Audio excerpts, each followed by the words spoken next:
केपी ओली र एमालेका नेताहरूलाई छुने तिम्रो हिम्मत छैन। थुन्ने कुरा त धेरै परको कुरा हो।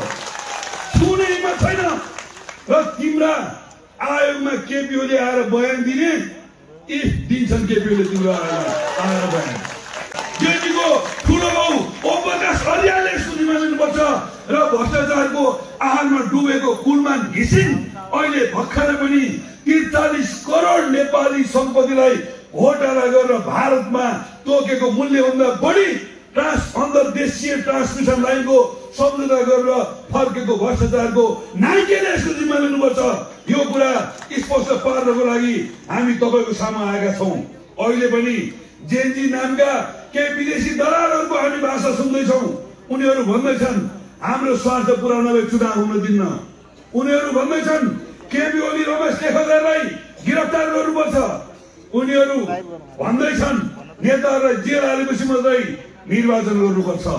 म जेनजीका नाममा जेनजी आन्दोलन कब्जा गरेर जेनजी आन्दोलनमा पानी बाँडेको नाउँमा हाम्रा विद्यार्थी युवाहरूलाई खुवाउन नहुने कुरा खुवाएर लागु पदार्थ मादक पदार्थ मिसाएर र उनीहरूलाई गोली हाल्ने वातावरण बनाएर स्कुल र कलेजको ड्रेस लगाएर बाहिर ल्याउन लाएर अनि माइकिङ गरी गरी उचाल्ने जेनजी आन्दोलन कब्जा गर्ने विदेशी दलालहरूलाई कान खोलेर सुन्नको लागि म अनुरोध गर्छु।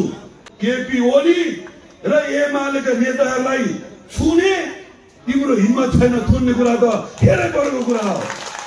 छुने हिम्मत छैन र तिम्रा आयोगमा केपी ओली आएर बयान दिने दिन्छन्। केपी ओली तिम्रो आएर बयान